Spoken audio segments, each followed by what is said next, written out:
नमस्कार, शंखनाद न्यूज चॅनलच्या मराठी बातमीपत्रात आपलं स्वागत आहे। बघूयात आजच्या महत्त्वाच्या घडामोडी। संविधानाची विटंबना करण्याची चौकशी करा, पण निष्पाप तरुणांवर कारवाई करू नका। काँग्रेस अनुसूचित जाती विभागाची मागणी। 10 डिसेंबर रोजी सायंकाळी 4:30च्या दरम्यान परभणी शहरातील डॉक्टर बाबासाहेब आंबेडकर पुतळा परिसरातील संविधानाच्या प्रतिकृतीची विटंबना करणारा माथेफिरू असल्याचं सांगितलं जात आहे, परंतु तो माथेफिरू कसा असा प्रश्न उपस्थित करत त्याची सखोल चौकशी करण्याची मागणी काँग्रेसच्या अनुसूचित जाती विभागाचे प्रदेशाध्यक्ष सिद्धार्थ हत्ती यांनी केली। परभणीत संविधानाच्या शिल्पाची विटंबना करण्यात आली। या घटनेनंतर जे काही परभणीत घडलं त्यातील दोषींवर कारवाई करा, मात्र निष्पाप तरुणांवर कुठलीही कारवाई करू नका। महत्त्वाचं म्हणजे पोलीस अनेक दलित वस्तीमध्ये जाऊन दहशत निर्माण करण्याचा प्रयत्न करतायत, वाहनांची तोडफोड करतायत। तेही कुणाच्या दबाव तंत्राखाली केलं जातंय का ते थांबवून त्याची चौकशी करण्याची मागणी काँग्रेस अनुसूचित जाती विभागाचे प्रदेशाध्यक्ष सिद्धार्थ हत्ती यांनी जिल्हाधिकाऱ्यांची भेट घेऊन केली। शिवाय परभणीतील डॉक्टर बाबासाहेब आंबेडकर पुतळा परिसरात संरक्षण देण्याची मागणी देखील यावेळी जिल्हाधिकाऱ्यांकडे करण्यात आली। घटना 3 दिवसापूर्वी घडली होती। नेमकं उशिरा आले तुम्ही, त्याचं कारण काय आणि आज जिल्हाधिकाऱ्यांसोबत काय चर्चा झाली? ही घटना झाली 10 तारखेला। मी 9 तारखेला बोधगया येथे गेलो होतो दर्शनासाठी, त्याच्यामुळे मला यायला उशीर झाला। परंतु मी जिल्हाधिकारी असतील, आमचे सर्व आंबेडकर समाजाचे तरुण कार्यकर्ते, नेते आणि सर्वांसोबत फोनद्वारे सतत आपल्यासोबत सुद्धा चर्चेत होतो। मी आता जिल्हाधिकारी साहेबांना एवढ्याच भेटलो की जी घटना घडलेली आहे, बाबासाहेबांच्या पुतळ्यासमोर जी ॲम्ब्युलन्सची विटंबना झाली ती एकदम निंदनीय आहे, त्याचा मी तीव्र निषेध करतो। पण ज्यावेळेस ही घटना झाल्यानंतर जो आरोपी पकडला आणि त्या आरोपी पकडल्यानंतर लगेच एका मिनिटात बातमी फ्लॅश झाली की हा माथेफिरू होता। तर माझं एकच म्हणणं आहे की माथेफिरू कसं काय होता, त्याचं सरकारी दवाखान्यामध्ये चेकअप झाले नाही।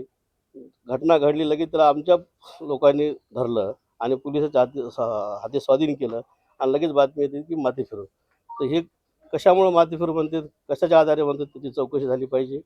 दुसरी गोष्ट ही आहे की हे आंदोलन होत असताना ज्यावेळेस बंद पुकारला तर 12 वाजेपर्यंत बंद शांततेत होता।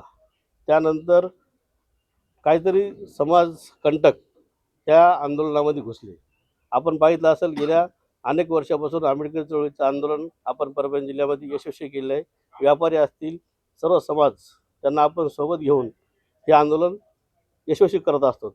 पण ह्यावेळेसच असं का घडलं ह्याचीसुद्धा CBI चौकशी झाली पाहिजे। ह्या आंदोलनाला वेगळं वळण लावण्याचं, गालबोट लावण्याचं काम कोणी केलं आहे त्याचीसुद्धा चौकशी करावी। मी आता जिल्हाधिकारी साहेबांना तीच मागणी केली की ह्या आंदोलनामध्ये जे लोक होते, म्हणजे रस्त्यावर आंदोलन करण्यासाठी ते नाही, ज्यांनी मोडतोड केली खरोखरच त्या आरोपीला आपण अटक करा, त्यांना ते करा। पण जे कॉम्बिंग ऑपरेशन त्यांनी रात्रंदिवस केलं, मारहाण केली, लोकांना, महिलांना मारहाण केली, प्रचंड दहशतीचं वातावरण आमच्या एरियामध्ये होतं, हे कृत्य एकदम निंदनीय आहे। असे जे लोक घेतलेले आहेत, आता आमच्या महिला होते आंदोलनामध्ये, त्यांच्यासोबत 15-16 वर्षाचे त्यांचे युवक सोबत होते, त्यांचा आंदोलनाशी काही संबंध नाही, पण त्यांना सुद्धा उचलून आतमध्ये टाकलेलं आहे। हे गुन्हे मागे घेण्यासाठी सुद्धा मी आता जिल्हाधिकारी साहेबांना विनंती केली आहे। एक व्हिडिओ व्हायरल होतोय, पोलिसही गाडी फोडतायत, म्हणजे दलित या आपल्या रस्त्यांमध्ये जाऊन पोलिसही गाड्या फोडताना व्हिडिओ व्हायरल होतोय। काय त्याच्या संदर्भात काय बोलणं झालं? त्याच्या संदर्भात सुद्धा आम्ही ते व्हिडिओ कलेक्टर साहेबांना दाखवले आता की आमच्या वस्तीमध्ये कोणी नसताना ते स्वतःच आटोला दांडे मारत आहेत, फोडत आहेत, महिलाला बोलत आहेत आणि वातावरण दहशतीचं निर्माण या सर्व वस्त्यामध्ये करत आहेत, नगरामध्ये। आज आमचे तरुण असतील, महिला असतील, भयभीत झाले आहेत, पण आता वातावरण एकदम शांततेने सुरळीत आहेत।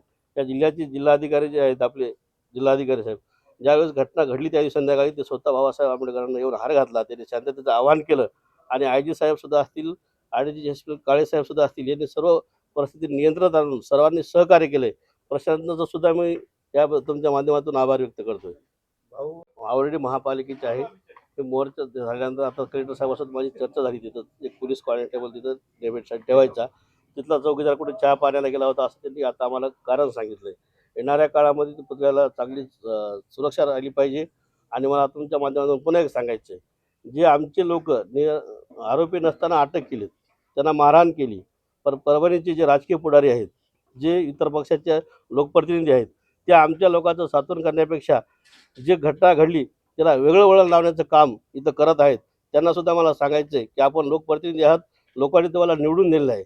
बाबासाहेब आंबेडकरांनी मतदानाचा अधिकार सर्वांना दिलेला आहे, तुम्ही घटनेमुळे इथं निवडून आलात, तुम्ही आमच्यावर लक्ष सात्वन करण्यापेक्षा तुम्ही हे घटना एकट नेण्याचं काम करत आहात।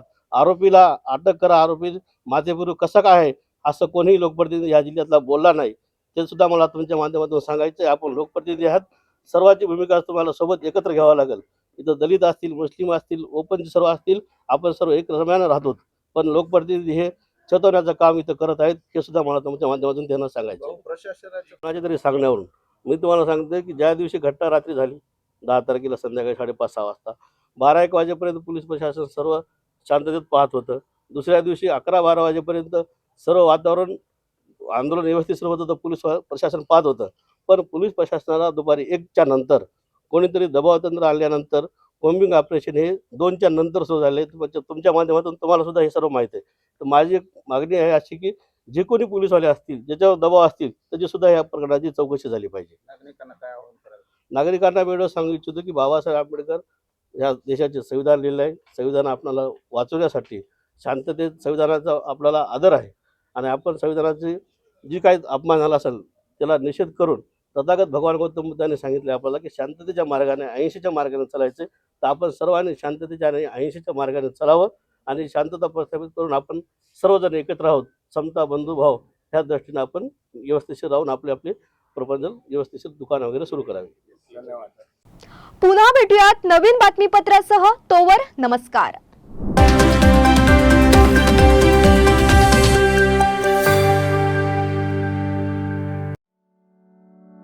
क्या आप इंटीरियर के बारे में सोच रहे हैं पर डिज़ाइन फाइनल नहीं कर पा रहे?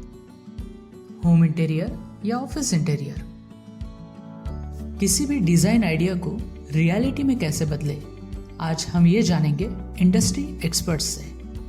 हमारी कंपनी जो है डिज़ाइन ब्यूरो, उसमें interior designing, renovation, architectural design, landscaping end renovation, furnitures, ये सारे जॉब्स हमारे यहाँ होते हैं और पिछले 20 साल से हम लोग इस फील्ड में हैं और इसमें 2 से 3 कैटेगरी आप इसको डिवाइड कर सकते हैं, जिसमें कि हम रेसिडेंशियल बोलते हैं, कमर्शियल बोलते हैं और रिनोवेशंस बोल सकते हैं। बेसिकली क्लाइंट्स की नीड्स को अंडरस्टैंड करना, सो नीड बेस्ड एनालिसिस हमारे यहाँ होता है। सो क्लाइंट्स के लिए हम लोग परफेक्ट इसलिए हो जाते हैं या हम उनके लिए दोबारा या किसी क्लाइंट्स के लिए हम चौथी बार काम कर रहे हैं because of their confidence with us, कि वो हमारे ऊपर रिलाई करते हैं। हम लोग अमित को पहले से ही जानते थे, तो उनको हमने बुला के उनको जो स्ट्रक्चर है, यहाँ पे ब्रिक्स वर्क चल रहा था तभी से उनको कांटेक्ट किया, उन्हीं को जगह दिखाई, उनको स्पेस डिजाइन करने के हिसाब से